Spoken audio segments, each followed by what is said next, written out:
लोगोफोर बर'सा देरहासार इउट्यूब चेनेल जानानै गासैखौ बरायबाय आं राकेश रामसियारि नैबे समाव नोंथांमोननि सिगाङाव दिन्थिनो सानदों जे बड'लेण्ड मुभमेन्टआव मुंख्लं जानाय बिर जोहोलावजोफोरनि जे थामहिनबा नैबे बड'लेण्ड मार्टियार्स सेमेट्रि नै देबरगावआव थानाय बै जायगायाव नोंथांमोननि सिगाङाव आं दिन्थिगोन बे क'क्राझार जिल्लायाव दङ आं नोंथांमोननि सिगाङाव बे बड'लेण्ड मार्टियार्स सेमेट्रि बे सेमेट्रिनि गासै नुथायफोरखौ नोंथांमोननि सिगाङाव दिन्थिगोन थ' बिदिब्ला जों बारा गोबाव खालामला बे नुथायफोरखौ नोंथांमोननि सिगाङाव फारि फारि गासैखौबो दिन्थिफुंगोन स' लोगोफोर नैबे समाव जों बड'लेण्ड मार्टियार्स सेमेट्रि बे सेमेट्रियाव इन्टार जाबाय नोंथांमोननो जाखिनि बेनि समायना नुथाय बे नुथायफोरखौ नोंथांमोननि सिगाङाव दिन्थिगोन सरासनस्रायै बेयो 1987 मायथाइनिफ्राय 2003 जे मायथाइसिम बे बड'लेण्ड सोमावसारनाय बे सोमावसारनायाव मुंख्लं जानाय बे बिर जोहोलावजोफोरनि जे बेखौ बेवहाय समायना महरै बेखौ गायसनजानाय जादों आरो बैनि गासै नुथायफोरखौ नोंथांमोननि सिगाङाव फारि फारि दिन्थिगोन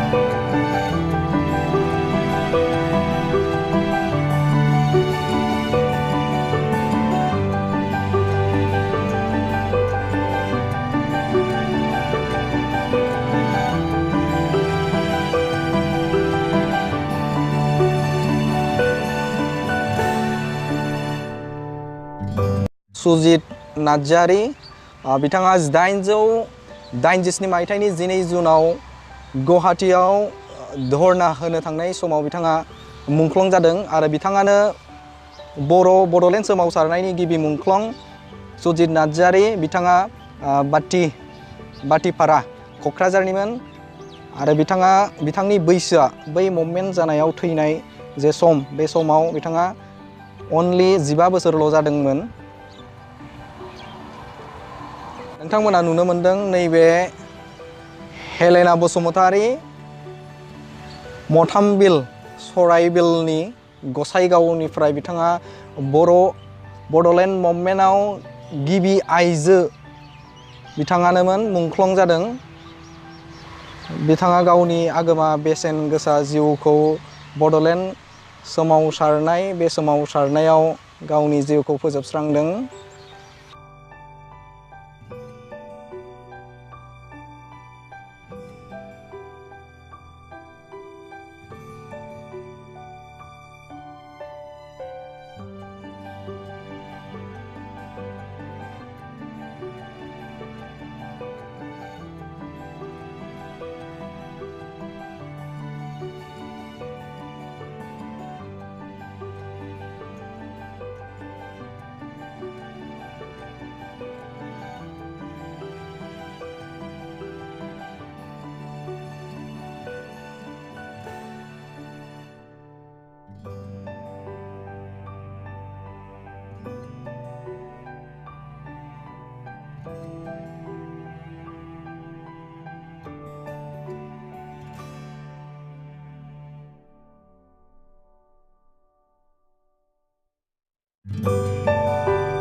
नायगिरि लोगो नोंथांमोना नुनो मोनदों बेवहाय नैबे जाय बिथांमोना बड'लेण्ड सोमावसारनायाव मुंख्लं जानाय बिर जोहोलावजोफोरनि जे मुं बे मुंजों लोगोसे बेखौ लिरना होनाय दोनदों बेवहाय गासै 1605 जोंनि जे मुंख्लं बिर जोहोलाव जोहोलावजोफोरनि जे टम बेवहाय फारियै दोननाय जादों। आं बेखौ नोंथांमोननि सिगाङाव भिडिअनि गेजेरजों गासै नुथायफोरखौ दिन्थिफुंगोन। साफा साफा दिन्थिफुंनो हायाखै, मानोना बेखौ साफा साफा दिन्थिफुङोब्ला हयथ' भिडिअआ जोबोद गोलाव जागोन। बेनिखायनो आं जा नोंथांमोननो नैबे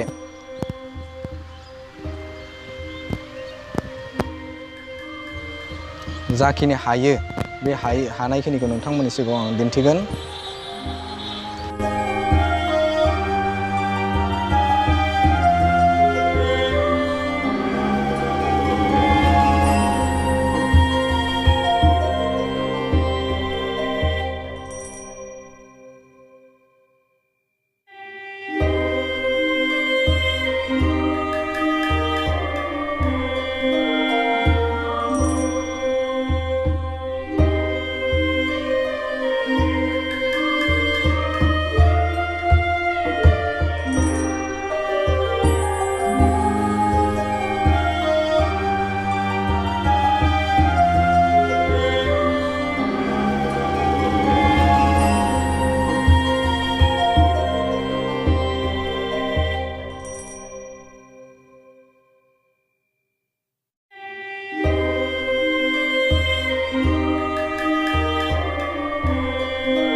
गासै नायगिरि लोगो नोंथांमोननो दिनैनि सानसेनि हाबाफारिजों दिन्थिनो लानाय नैबे बड'लेण्ड मार्टियार्स सेमेट्रि बे सेमेट्रिनि गासै नुथायफोरखौ नोंथांमोननि सिगाङाव दिन्थिबाय।